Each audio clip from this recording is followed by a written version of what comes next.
नमस्कार आणि good morning family. तर बघा सकाळचे वाजलेत 6:30 आणि मी कामावर आलेली आहे। तुम्हाला तर माहिती मी जेवण बनवायचं काम करते आणि आज मी तुम्हाला माझ्या कामावर मी एक नवीन रेसिपी बनवते ते तुमच्याबरोबर शेअर करणार आहे। तर आज मी कामावर बनवणार आहे पनीर घोटाला। तर पनीर घोटाला ही मस्तपैकी एक भाजीची रेसिपी आहे, पनीरची रेसिपी आहे, तीच मी आज तुमच्याबरोबर शेअर करणार आहे। त्यामुळे हा व्हिडिओ पूर्ण बघा, व्हिडिओला लगेच लाईक करा, चॅनलला सबस्क्राईब करा, मला खूप खूप सपोर्ट करा।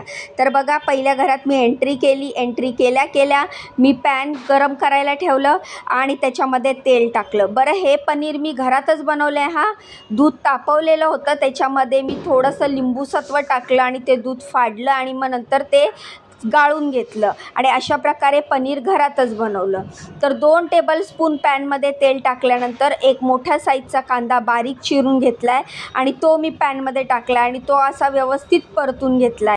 कांदा थोडासा ब्राऊन झाल्याच्या नंतर बारीक चिरलेली शिमला मिरची टाकलेली आहे, ती देखील आपल्याला व्यवस्थित परतून घ्यायची आहे। बघू शकता तुम्ही मी शिमला मिरची पण किती बारीक चिरलेली आहे। अशाच प्रकारे आपल्याला ज्या ज्या भाज्या तुम्हाला आवडतात ना त्या तुम्ही ह्याच्यामध्ये ॲड करू शकता। मी इथे गाजर घेतलेलं आहे, गाजर मी असं जे किसणी आहे ना, जाड किसणी असते बघा मोठी, त्याच्याने किसून घेतलं आहे। तुम्ही गाजर बारीक चिरूनसुद्धा घेऊ शकता, पण मी इथे एक मोठी किसणी असल्यामुळे त्याच्याने गाजर किसून घेतलं आहे। एक टोमॅटो घेतलाय, गाजर टाकल्यानंतर मी एक पूर्ण अख्खा मोठा टोमॅटो बारीक चिरून ह्याच्यामध्ये टाकलेला आहे। आता हे आपल्याला व्यवस्थित मिक्स करून घ्यायचं आणि व्यवस्थित परतायचं आहे।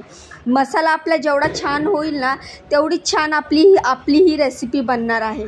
तर ह्या रेसिपीचं नाव विसरू नका, पनीर घोटाला, कारण रेसिपीमध्ये आपल्याला पनीरचा जो घोटाला झाला आहे तो शोधून काढायचा आहे, म्हणून या रेसिपीचं नाव आहे पनीर घोटाला।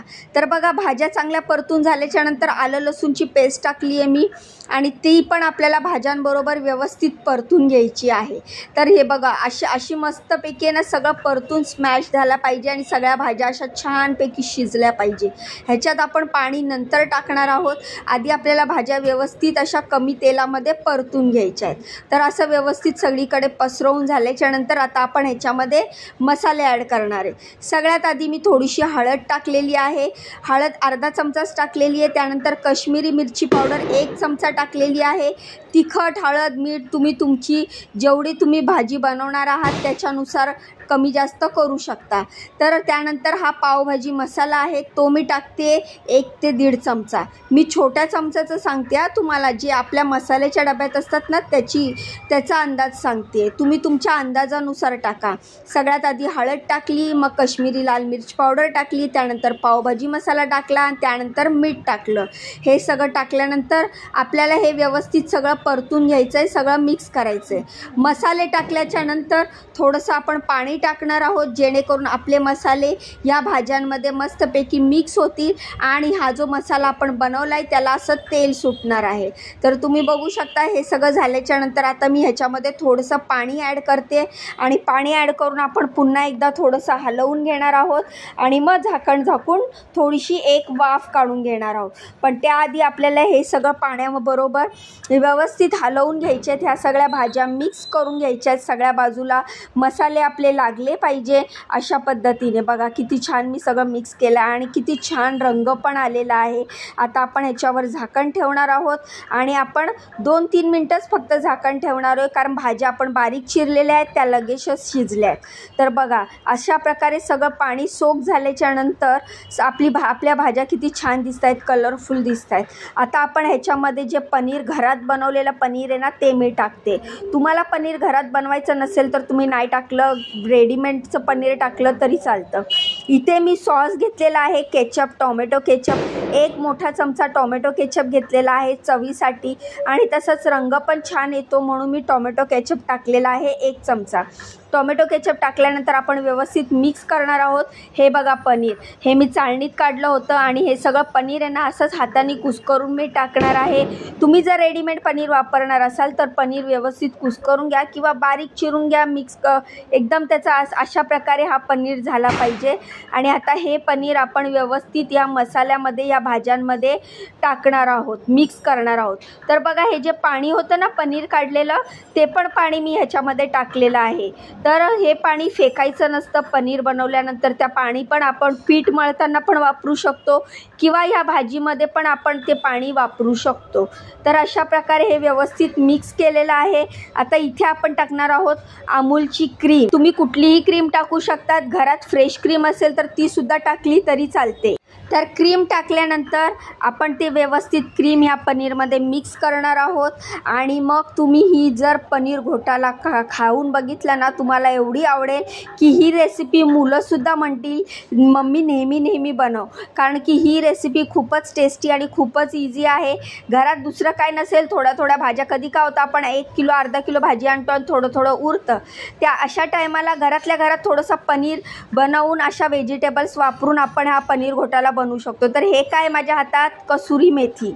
तर कसुरी मेथी थोडीशी मी हातावर स्मॅश केलेली आहे, म्हणजे बारीक अशी हाताने चुरलेली आहे आणि ती देखील मी ह्याच्यामध्ये टाकलेली आहे.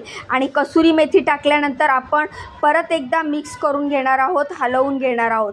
तर बघा आपला पनीर घोटाला किती मस्त दिसतंय, किती छान दिसतंय. आता मी ह्याच्यामध्ये टाकते चीज.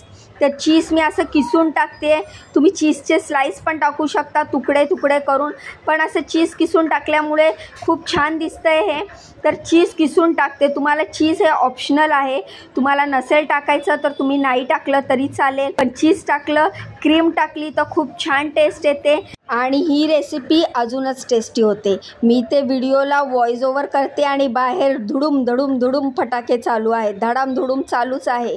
अजून दिवाळी काही संपलेली नाही आहे. अजून तुळशी लग्नापर्यंत हे फटाके असे वाजतच राहणार. आणि बघा ना, रात्रीचे 12 वाजले तरी फटाके चालूच आहेत. मी अजून किती वेळ वाट बघणार ना व्हॉइस ओव्हर करायची. तर बघा सगळं झाल्याच्यानंतर मी लिंबाचा रस पिळलेला आहे. ह्याच्यावर लिंबूचा रस तुम्ही टाकू शकता ह्याच्यावर, तर अजून छान अजून टेस्टी होते ही रेसिपी. त्यानंतर कोथिंबीर टाकली आहे आणि कोथिंबीर टाकून आपली ही भाजी तयार आहे. मस्तपैकी मिक्स करा आणि गरम पराठा, नान, तंदुरी रोटी कशाबरोबरही खाऊ शकता. वर सजवण्यासाठी मी थोडीशी क्रीम टाकलेली आहे. क्रीम, कोथिंबीर, कसुरी मेथी आणि चीज हे सगळं टाकल्यामुळे बघा ह्याचं आपल्या भाजीचं लूक किती छान दिसतंय ना. आणि जेवढी छान दिसते ना ही रेसिपी, ही भाजी, तेवढीच टेस्टी पण झालेली. जेवण जेवढं सुंदर दिसेल ना तेवढंच आपली खायची इच्छा होते. जेवढं स्वच्छ आपण बनवू ना तेवढं आपल्या शरीरासाठी चांगलं असतं. तर कशी वाटली ही माझी रेसिपी पनीर घोटालाची, मला कमेंट करून सांगा. तुम्ही पण एकदा नक्की ट्राय करा. तुम्ही म्हणाल की खरंच रीमा खूपच टेस्टी झाली होती. तर असा होता हा आजचा व्हिडिओ. पनीर घोटाल्याची रेसिपी मॅडमना पण खूप आवडली. तुम्हाला व्हिडिओ कसा वाटला कमेंट करून नक्की सांगा. जाण्याआधी व्हिडिओला लाईक करा, चॅनलला सबस्क्राईब करा, मला खूप सपोर्ट करा. उद्या भेटूया. बाय.